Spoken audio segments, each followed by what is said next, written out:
Kayo na po mauna, sir. Nauutal na, sabi ko. Nilingon ko si Carlo. Nasa kabilang counter siya at namimili pa ng ilalagay na pagkain sa plato niya. No, ikaw nang mauna, miss. Ani, Sir Ruel. Hindi sila halos nagkakalayo ng boses ni Boss Raymond. Naku, kayo na po, sir. Okay lang po ako. No, ladies first. Nakangiting giit pa ng lalaki. Mukha naman siyang mabait. Sige na nga po. Nahihiyaman ay muli kong hinawakan ng serving spoon.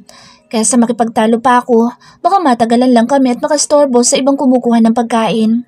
Nagsandok na ako ng chop suey at inilagay sa plato. Naririnig kong binabati at kinakausap siya ng mga bisitang kumukuha din ng pagkain. Magiliw din siyang nakikipag-usap sa mga ito. Mukhang mahilig ka sa gulay ah. Napapitlag ako sa sinabi ni Sir Raymond. Naiyang lumingon ako sa kanya. Di naman po masyado, sir. Kayo na po. Pwede bang ikaw na magsandok sa akin?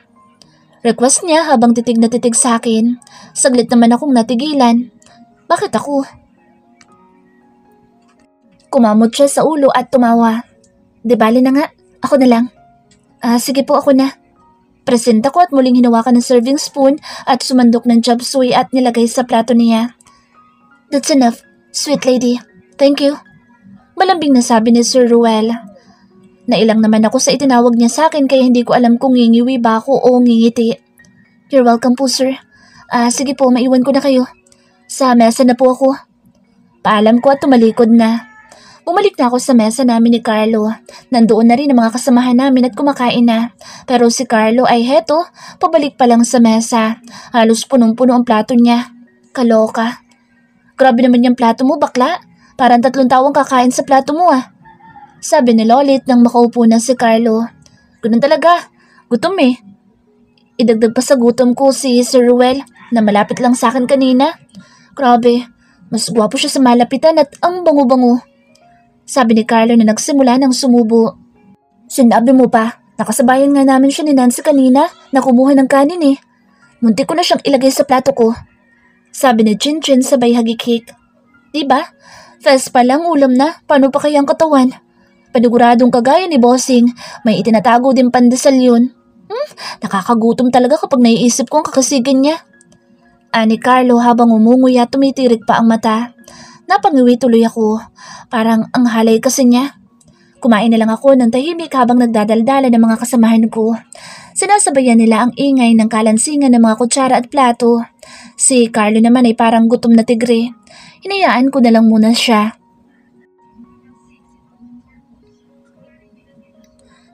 Kanina ko pa napapansin na nagsasanyasan si Kimberly at Nancy. Nagbubulungan pa sila minsan at nahuhuli kung tumitingin pa sa akin. Ano na naman kayang drama ng dalawa? 10 kilong flat razor, ganda. Untag sa akin ng customer na nag-abot ng bayad. Kinuha ko naman ang bayad niya at naresibuhan at sinuklian. Salamat kuya. Sunod-sunod na customer pa nagbayad sa akin. Unti-unti nang nagdadagsaan ng mga customer. 2 araw pagkatapos ng pista ay balik sa normal ang lahat ng tao sa San Isidro. Delikado yung iniisip mo, gaga. Napalingon ako kay Nancy dahil naulunigan ko ang mahinang sinabi niya. Sinaway naman siya ni Kimberly na hinanaan ang boses at tumingin pa sa akin. Busy naman si Lolit at Chinchin kaya hindi napapansin ang bulungan ng dalawa.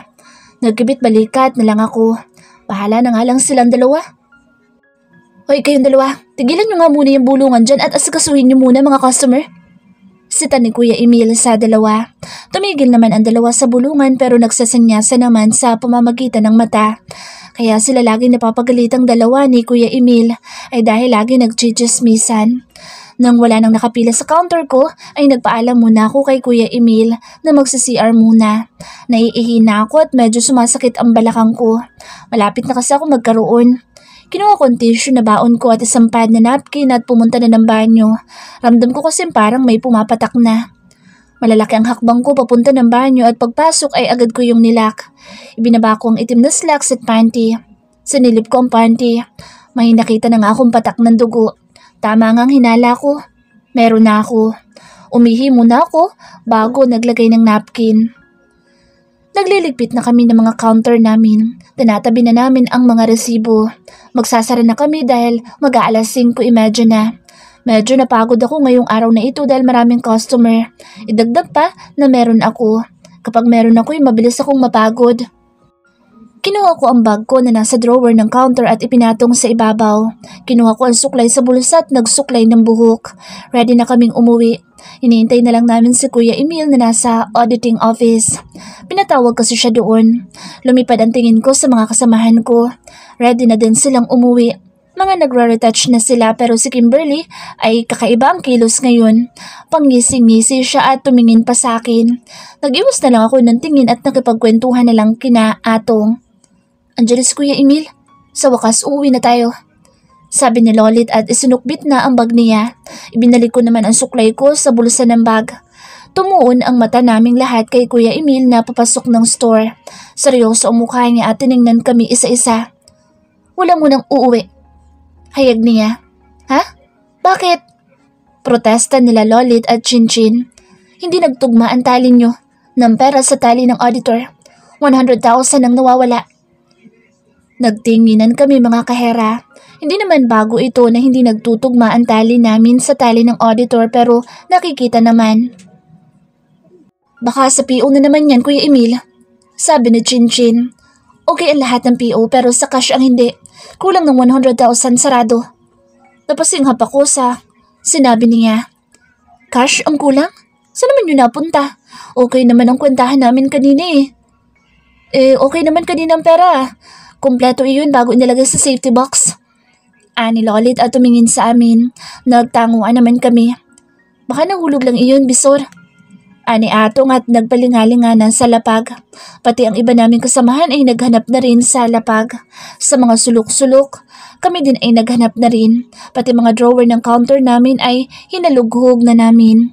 Nakabundle ang 100,000 kaya baka nga nahulog at hindi napansin. Pero halos baliktarin na namin ang 5 counter ay wala kaming nakita. Kapag hindi namin nahanap iyon ay maghahati-hati kami lahat para mabayaran iyon. Malaki-laki din iyon. Wala talaga eh. Saan naman kaya yun? Napofrustrate na sabi ni Lolit. Baka naman may isang malikot ang kamay at binulsa na. Komento ni Kimberly. Napatingin kami lahat sa kanya. Nagkabit-balikat siya. Pwede mo kaming inspeksyonin, Kuya Emil. Bumuntong hininga si Kuya Emil at isa-isa na ngang ininspeksyon. Inunan niya ang mga boy. Kinapkapan niya ang mga bulsa ng mga ito pati na rin ang bag. Clear ang mga ito. Kami namang mga cashier ang inspeksyon niya. Dahil babae kami na lang ang nagkapkapan sa isa't isa. Si Kuya Emil na lang ang tumingin sa mga bag namin. Clear ang mga bag ng 4. Panghuli naman ang bag ko na tiningnan niya. Wala naman akong kakaba-kaba dahil wala naman sa akin ang pera. Pero napasinghap kami lahat nang makuha ni Kuya Emil ang isang bundle ng pera sa bag ko. Tumingin silang lahat sa akin. Nalaki naman ang mga mata ko at namutla. Bakit nasa bag ko ang pera? Tumingin ako sa kanilang lahat at umiling-iling. Jenny, ano ibig sabihin nito? Tanong ni Kuya Emil. Bakas sa kanyang mukha ang disappointment. Hindi ko alam, Kuya Emil. Hindi ko alam kung paano yun napunta sa bag ko. Natataranta at kinakabahang sabi ko. Iba-ibang ekspresyon ng mga mukha ng mga kasama ko. May hindi makapaniwala at may disappointed. Paano hindi mo alam, bag mo yan? Hindi ko talaga alam, Kuya Emil. Wala naman yan sa bag ko kanina eh. Naiiyak ng paliwanag ko. So ano nangyari? Naglakad itong pera sa bag mo? Mayayari ka dito, Jenny. Iiling-iling na sabi ni Kuya Emil. Jenny, bakit mo ginawa yun? Inis na tanong sa akin ni Lolit. Tumingin ako sa kanya at umiling-iling. Wala akong ginagawa, Lolit. Wala kang ginawa? Anong ibig sabihin yan? Nakita ang pera sa bag mo. May samag na ka pala eh. Idadamay mo pa kami. Sabat ni Kimberly na mataray na nakatingin sa akin. Nagpantingan-tenga ako sa sinabi ni Kimberly. Hindi ako magnanakaw. Hindi ko nga alam kung paano napunta ang pera sa bag ko eh. Huwag ka na magpalusot. Walang maniniwala sa'yo. Ano yan, magic? Biglang napunta ang pera sa bag mo? Sarkastikong sabi ni Kimberly, sabay ngisi. Wala naman akong ma-rebut dahil may point naman siya. Pero hindi ko talaga alam kung paanong napunta sa bag ko ang pera. Alam kong iba nang iniisip ng mga kasamahan ko sa akin. Jenny, ang mabuti pa'y sumama ka na lang sa akin sa auditor at ikaw magpaliwanag. Sigurado ipapatawag ka rin sa HR. Sabi ni Kuya Emil. Wala na akong nagawa kundi ang sumunod kay Kuya Emil. Kakaba-kaba ako at natatakot. Alam ko mapapagalitan ako and worse baka matanggal pa ako sa trabaho. Pagdating sa opisina ng auditor ay hindi naman ako pinagalitan. Nagtali na rin ang pera nang maibigay na ang kulang ng 100,000 pero pagdating sa HR office ay doon na ako nakatikim ng sermon. Ngayon lang ako nakaranas ng ganitong kahihiyan. Masakit sa loob ko na mapagbintangan ng bagay na hindi mo ginawa. Ang masama pa ay hindi ko maipagtanggol ang sarili ko. Kahit anong sabihin at paliwanag ko'y lumalabas lang na nagsisinungaling ako. Parang gusto ko na lang lumubog sa akin at tatayuan ko. Pinahid ko ang luha sa pisngi at yumuko na lang. Alam mo bang nang dahil sa ginawa mo pwede kang tanggalin sa trabaho? Kumagat labi ako at marahang tumango kasabay ng pagpatak ng luha ko. I can't believe this. Wala sa itsura mo mangungupit, iha. Pero ganun talaga. Looks can be deceiving. Hindi na ako nagsalita kahit masakit sa loob ang sinabi ng HR. Wala din namang kwenta ang ano pa man sasabihin ko. Walang maniniwala sa akin. Nakuha ang pera sa bag ko at malinaw na ang ibig sabihin noon ay kinuha ko kahit hindi ko naman talaga ginawa. Ma'am Len, pinapatawag ni boss si Miss Jenny sa office niya. Sabi ng assistant ni Ma'am Len. Lalo lumakas ang kabog ng dibdib ko sa kaba dahil sa sinabi ng assistant. Mukhang nakarating na rin kay Boss Raymond ang nangyari. Mumuntong hininga si Ma'am Len at umiling-iling. Good luck na lang sa'yo, iha. Emil, pakihatid na lang si Jenny sa opisina ni Boss Raymond. Opo, ma'am. Lumunok naman ako tumingin kay Kuya Emil na nakabakas sa mukha ang pagkabahala. Umiling-iling din siya at binuksan ang pinto. Sumunod na ako sa kanya sa paglabas sa opisina ng HR. Muling pumatak na naman ang luha ko na mabilis ko namang pinunasan ng kamay na bahagya ng nanginginig. Mas lalo kong kinakabahan at natatakot ngayon dahil si Boss Raymond na makakaharap ko. Siguradong galit siya dahil akala niya ay nagnakaw ako.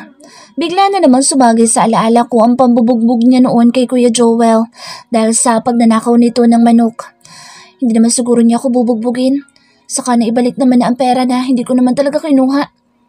Mabibigat ang bawat takbang ko nang makalabas na kami ng elevator at tinatahak na namin ang opisina ni Boss Raymond. Lalong nanginig ang mga kamay ko sa takot. Uminto kami sa harapan ng pinto ng opisina. Hindi ko na naman napansin si Ate Maricel sa desk niya. Mukhang umuwi na siya. Sinulyapan muna ako ng isang beses ni Kuya Emil bago kumatok sa pinto. Napalunok naman ako. Bukas yan. Come in. Parang gusto ko nang tumakbo palayo nang marinig ang malaking boses ni Boss Raymond sa loob. Hinawakan naman ni Kuya Emil ang doorknob at pinihit pabukas ang pinto. Boss, nandito na po si Jenny. Sabi ni Kuya Emil. Sige, pumasok kayo. Tumingin sa akin si Kuya Emil at binigyan ako ng daan. Pumasok ka na. Lumunok ulit ako at tumakbang papasok sa opisina. Nasa harap ng desk niya si Boss Raymond at may pinipirmahang mga papel. Nakasuot pa siya ng eyeglasses. Hindi ko naman maiwasang humanga sa itsura niya. Bagay din sa kanya ang may eyeglasses. Nagbuka lalo siyang striktong boss. Mas lalo na gumawa po siyang tingnan. Natigilan ako sa pag-iisip sa itsura ni Boss Raymond na bahagya akong itulak ni Kuya Emil. Hindi na kasi umusad ang hakbang ko. Ay Jenny, nasa alanganin ka na ng sitwasyon, pinagpapantasyahan mo pa yung amo mo. Anang maliit na boses sa isip ko. Hindi ko siya pinagpapantasyahan, no? Nagupuhan lang ako sa itsura niya. Sabat naman ang kabilang bahagi ng isip ko. Pumikit ako ng mariin. Nababaliw na yata ako. Pagdilat ko ng mata ay tila ako tinulos sa kinatatayuan ko nang masalubong ko ang mga mata ni Boss Raymond na matiim na nakatingin sa akin. Nakababa ng bahagi ang eyeglasses niya. Lumunok ako at yumuko. Umupo siya ng tuwid at tinuktok ang hawak na ballpen sa desk. Ano nangyari, Emil? Tanong ni Boss Raymond kay Kuya Emil. Sinabi naman ni Kuya Emil ang buong pangyayari at habang sinasabi niya iyon, ay napapakagat labi ako sa kaba. Yun na nga po, sir. Doon ko nakuha sa bag ni Jenny ang pera. Piniga-piga ko ang mga daliri sa kamay ko. Sobrang lakas ng kabog ng dibdib ko sa kaba. Jenny, totoo ba ang mga sinabi ni Emil? Nag-angat ako ng muka. Oo, pero hindi ko talaga alam kung paano napunta sa bag ko yung pera. Hindi ko talaga yun kinuha, boss. Nauutal na sabi ko. Jenny, ang mabuti pa'y aminin mo na lang para matapos na ito. Mahinang sabi sa akin ni Kuya Emil pero alam ko narinig iyon ni Boss Raymond. Kuya Emil, hindi ko nga talaga kinuha ang pera. Giit ko. Sumasama na talaga ang loob ko. Walang maniniwala sa'yo dahil sa bag mo mismo nakuha ang pera at marami nakakita. Hindi ko nga talaga kinuha. Hindi ko talaga alam kung paano yun napunta sa bag ko. Hindi malikot ang kamay ko. Naiinis at naiiyak nang sabi ko. Tama na yan. Saway sa amin ni Boss Raymond. Natuon na lang ang tingin namin sa kanya. Hinubad ni Boss Raymond ang eyeglasses niya at tinuon lang sa akin ang tingin. Seryosong-seryoso mukha niya. Yung mukha niyang nakakangilag. Ang ayoko sa lahat, malikot ang kamay. Galit ako sa mga magnanakaw. Mariin na sabi niya na ikinapanting ng tenga ko. Hindi nga ako magnanakaw! Malakas na sabi ko, kasabay ng pagpatak ng luha ko. Nagagalit na ako sa mga akusasyon nila. Jenny, umayos ka! Natatarantang saway sa akin ni Kuya Emil na hinawakan pa ako sa braso pero ipinigsi ko lang ang braso habang nakatingin kay Boss Raymond na hindi napupuknat ang tingin sa akin. Alam ko namang galit siya sa magnanakaw kaya nga binugbog niya noon si Kuya Joel. Bigla na naman ako nakaramdam ng inis sa kanya. Pinunasan ko ang luha sa pisngi ko at tinapangan ng mukha. Anong gagawin mo sa akin? Bubugbugin mo rin ako gaya ng ginawa mo kay Kuya noon? Matapang na sabi ko. Nag-ibang ekspresyon ng mukha niya. Halatang nabigla sa sinabi ko. Nagalawan pa nga ang mga panga niya. Si Kuya Emil naman ay napanganga na lang. Marahas na bumuga ng hininga si Boss Raymond. Paano mong mapapatunayan ang mga sinasabi mo? Lumunok ako at nag-isip. Naalala kong bigla na may mga CCTV pala sa store. Bawat counter, may CCTV na nakatapat. Yung CCTV sa store, siguradong makikita doon kung paano napunta sa bag ko ang pera. Bigla ako nabuhayan ng loob. Sira ang CCTV sa counter mo. Sabi ni Kuya Emil. Bigla namang gumuho ang bumabangon ko palang na pag-asa. Sira yung CCTV? Nangihinang tanong ko. Oo, ilang linggo nang sira yun. Napaayos ko na yun, Emil. Pinapalitan ko na. Sabi na ba ni Boss Raymond? Bigla na namang nabuhay ang namatay ko ng pag-asa. Si Kuya Emil ay kakamot-kamot naman sa ulo. Yun naman pala eh. E di pumunta na tayo sa control room para makita ang buong pagyayari. At patutunayan ko sa inyo na hindi ko kinuha ang pera. Hindi ako magnanakaw. Sabi ko sabay irap kay Boss Raymond. Wala akong sinabi magnanakaw ka. Huwag mo nga akong mairap-irapan ha. Anya na dinuro pa ako. Ngumuso na lang ako at hindi na sumabat. Nainis ako sa kanya. Pero dahil boss ko siya, hindi ko siya sasagot-sagutin. Tumayo siya sa swivel chair niya. Pumunta na tayo ng control room para ma-review ang mga kuha kanina sa store.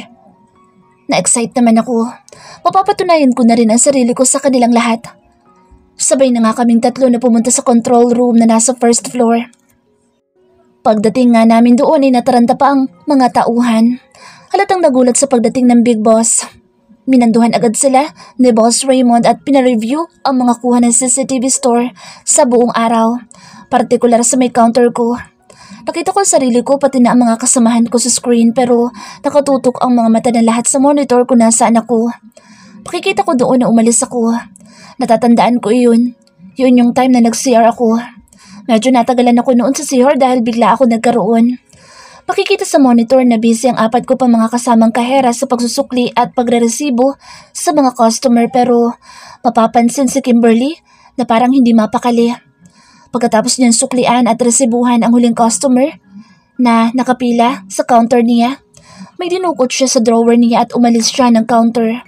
Sumulpot siya sa may counter ko at binuksan ang ibabang drawer kung nasaan ang bag ko. Nahigit ko ang hininga sa sumunod na nakita sa monitor. Kitang-kita na may inilagay siya sa bag ko. Sinarado na niya ang drawer at nagmamadaling bumalik sa counter niya. Si Kimberly naglagay ng pera sa bag ko. Bulalas ko. Parang nag-akyata na lahat ng dugo sa ulo ko. Humanda siya sa akin. Lumabas ako ng control room. Jenny! Danig kong tawag sa akin ni Boss Raymond pero hindi ko yun pinansin at malalaki ang mga hakbang na pumunta ako ng store. Galit na galit ako ngayon kay Kimberly. Parang susugod sa gera na pumasok ako sa store. Kasunod ko si Kuya Emil. Pakaramdam ko'y umuusok na ang bunbunan ko sa galit. Gusto kong manampal at manabunot ng impaktang kahera. Hinanap agad ng mga mata ko si Kimberly. Nandoon pa rin siya sa counter niya at nakatingin sa salamin niyang maliit. Tumingin siya sa akin at tinaasan ako ng kilay sabay ngisi. Matalim ang tingin na ibinigay ko sa kanya. Lalo ko nabuwisit sa kanya. Halatang proud siya sa ginawa niya. Pwes, pamamagain ko ang mukha niya ngayon. Malalaki ang hakbang na lumapit ako palapit sa kanya. Sabay sampal ng malakas sa pisngi niya. Nagulat ang lahat sa ginawa ko pero isang sampal pa ulit sa kabilang pisngi ang ibinigay ko. Sabay sa bunot sa kanya. Panay naman ang aray niya. Walang hiya kang impacta ka. Talagang malaki ang galit mo sa akin ha? Ngayon mo ilabas ang galit mo. Galit na sabi ko at binitawan ko siya sabay sampal ulit ng malakas sa pisngi niya. Nalapitan naman ako ni Kuya Emil at hinilang palayo kay Kimberly. Hiningal naman ako sa galit. Natahimik naman ang mga kasamahan ko at nakatingin lang sa amin. Nalalaki naman ang mga mata ni Kimberly na tumingin sa akin. Inayos niya ang nagulong buhok at hinimasimas ang dalawang pisngi. Halatang nabigla siya sa ginawa ko pero unti-unting gumuhit ang galit sa mukha niya. Walang hiya ka? Bakit mo ako sinabunutan at sinampal ha? Galit na sigaw niya takmang susugod pero pinigilan siya ni Nancy at Atong. Bitiwan niyo ako? Ano ba? Nagtatanong ka pang gaga ka? Huling-huli ka sa CCTV. Ikaw ang naglagay ng pera sa bag ko. Napakasama mo, Kimberly. Dahil sa'yo, muntik na ako mawala ng trabaho. Galit din na sigaw ko. Nagbulungan naman ang mga kasamahan ko. Nabigla naman si Kimberly sa sinabi ko pero maya-maya'y pag-aksyon tumawa. Anong pinagsasabi mong nakita sa CCTV? Sira yung CCTV sa counter mo kaya anong makikita? Huwag kang gagawa-gawa ng kwento. Babaliktarin mo pa ako. Bitiwan niyo nga ako at sasampulan kong babaeng yan. Naikuyong ko naman ang kamao. Lalo lang nadagdagan ang galit ko sa kanya. Napakasinungalin. Tama na yan, Kimberly. Huwag ka na magsinungalin. Huli ka na. Hindi nasira ang CCTV sa counter ni Jenny. Pinaayos na yan kaya kitang-kita ang kalokohang ginawa mo. Sabi ni Kuya Emil.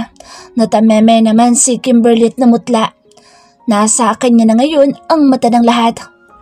OMG ka girl, bakit mo ginawa yun? Bulalas ni Lolit. Ikaw kasi, sabi ko naman sa'yo mauhuli ka. Danig kong bulong ni Nancy kay Kimberly. Tumahimik ka nga. Ako naman ang umisi. O ano, sino sa atin ngayon ang gagawa-gawa ng kwento ha? Hindi ko alam sinasabi nyo.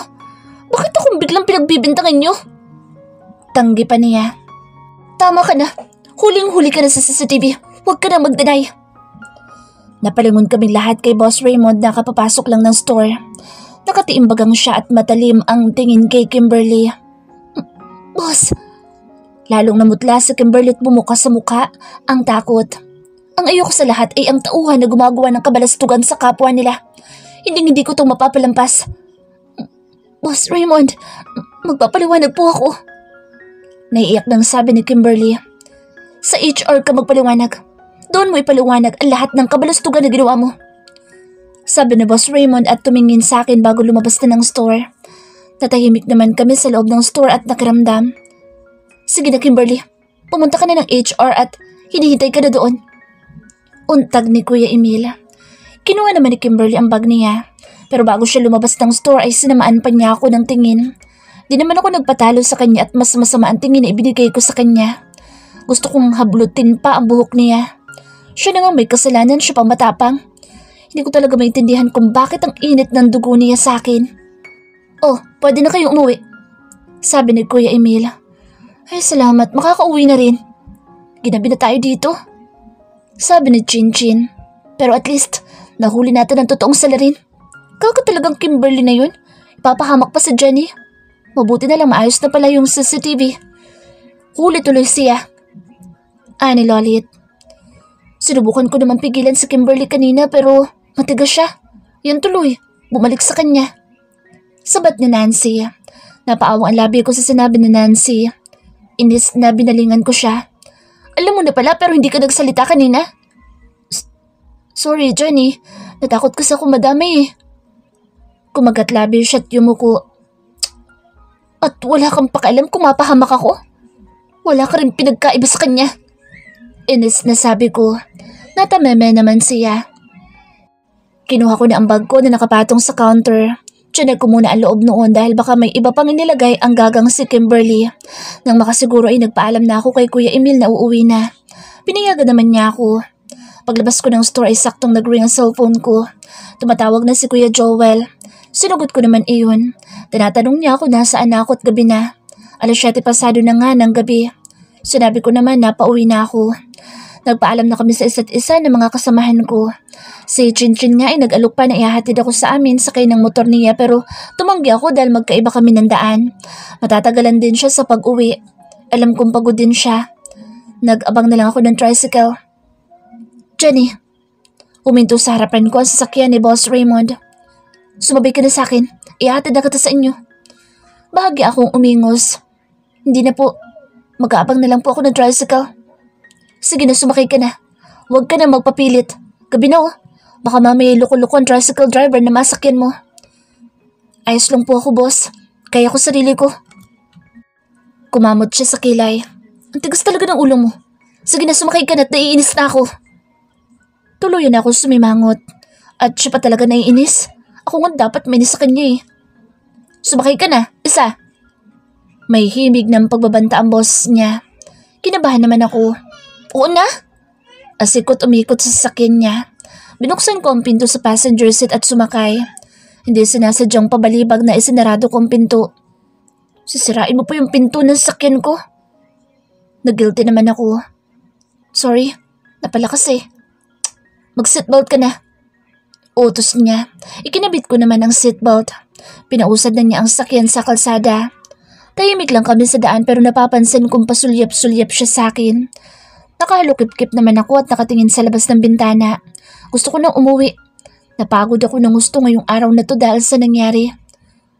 Mukhang masama pa rin ang loob mo ah. Nilingon ko si Boss Raymond. Sinong di sasama ang loob sa nangyari? Nadungisan ang pangalan ko at nalagay pa ako sa kahihiyan kanina.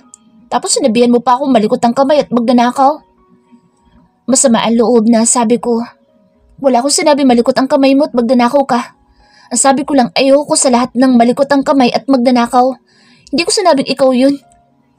Ngumuso ako. Parang ganun na rin yun. Narinig ko ang marahas niyang pagbuga ng hininga. So ano, galit ka na naman sa akin? Di ako galit. Nilingon ko siya sabay irap. Hindi galit? Eh ano yan? May pairap-irap ka pang nalalaman. Baka nakakalimutan mong boss mo ko. Ikaw, namimihasa ka na ha? Lagi mo ako sinasagot-sagot at iniirap-irapan.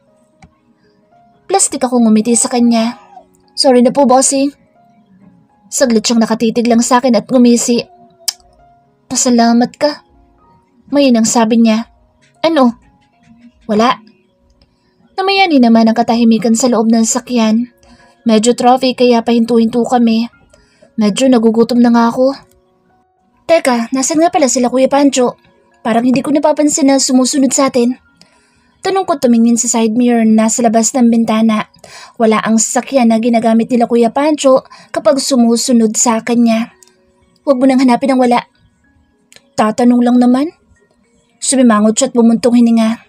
Nasa mansyon, may pinapagawa ko. Tumangutang muna lang ako at di na nagsalita. Pagdating namin sa bahay, inaabutan ko na sa labas na ng pintuan si Kuya Joel na halatang inaabangan ako. Nakita niyang bumaba ako sa sakyan ni Boss Raymond. Kinuha niya ang saklay at lumapit sa amin. Jenny, bakit ngayon ka lang? Anong oras na? Tanong ni Kuya Joel na nababakas sa muka ang pag-aalala. Sorry kuya, may nangyari kasi sa store. Ano nangyari? Tumingin ako sa sasakyan ni Boss Raymond. Ibinaba niya ang salaming bintana. Kayo pala yan, Boss Raymond. Magandang gabi. Nakangiting bati ni Kuya Joel. Magandang gabi din, Joel. Hinatid ko ng kapatid mo dahil gabi na. May nangyari lang sa store kaya siya ginabi. Ganun ba? Salamat sa paghatid sa kanya. Tumango si Boss Raymond at tumingin sa akin. Sige, mauna na ako. Hinatid namin ang tanaw ni Kuya Joel ang sakyan ni Boss Raymond. Napapalayo na. Uy, di ka ba lang nag-thank you sa amo mo? Untag sa akin ni Kuya Joel. Nag-thank you na ako bago bumaba. Tara na nga sa loob kuya, nagugutom na ako.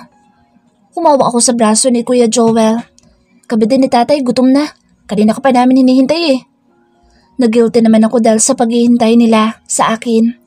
Sorry, may nangyari lang kasi. Ano ba kasi nangyari? Mamaya ko na ikukwento sa hapagkainan. Pagpasok namin ng bahay ay siyang labas ni tatay sa kusina. Lumapit ako sa kanya't dagmano. Inilagay ko lang ang bag ko sa may kahoy na sofa namin at dumulog na kami sa mesa para kumain. Pare-parehas na kaming gutom. Mag-aalas 8 na rin kasi. Kinabukasan, Bax! Tawag sa akin ni Carlo paglabas ko ng bahay. Mukhang kauuwi lang niya. Panggabi kasi ang duty niya ngayon kaya hindi kami nagkakasabay sa pagpasok. Nabalitaan ko yung nangyari kahapon. Mabutit na patunayang hindi ikaw ang kumuha ng pera. Oo nga eh. Mabuti na lang talaga at maayos ng CCTV sa counter ko. Kaya napatunayan na hindi talaga ako. Muntik na ako matanggal sa trabaho. Napakagaga talaga ng Kimberly na yan. Ang lakas ng sapi. Pasalamat siya at hindi ko siya naabutan. Kundi, kakakalbuhin ko siya.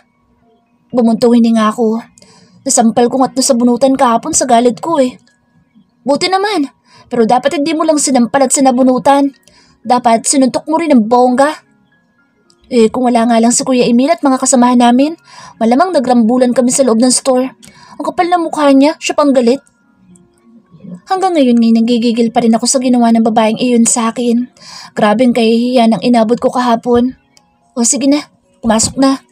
Magtsika na lang tayo sa linggo. Balik umaga na ang pasok ko. Okay, bye Carlo. Matulog ka na, baka makipag-chat ka na naman kung kani-kanino. Pangasar ko sa kanya. Hindi no, nang-stalk lang ako at hindi nakikipag-chat. Mahihain ako eh. Tinawanan ko na lang siya at nagpaalam na. Pagdating ko sa store ay napansin kong 4 lang kaming kahera at wala pa si Kimberly. Malamang late na naman siya. Wala talagang kadala-dala. Uy girl, wala na si Kimberly ah. Untag sa akin ni Chinchin. Anong wala na? Kunot noong tanong ko. Wala na. Tanggal na. Sabi ni Lolit. Medyo nabigla ako sa ibinalita nila pero hindi na rin ako nagtaka. Kasalanan naman kasi niya. Saka mabuti na rin siguro iyon para hindi na kami lagi nagkikita dito sa store. Basta ako, matinong magtatrabaho. Kaya ikaw Nancy, huwag mong gagayahin ng best friend mo kung ayaw mong matulad sa kanya. Sabi ni Chinchin kay Nancy na nananahimik. O bakit ako nasali dyan? Kasali ka naman talaga. May alam ka na kahapon, di ka pa nagsalita. Muntik na si Jenny na matanggal sa trabaho.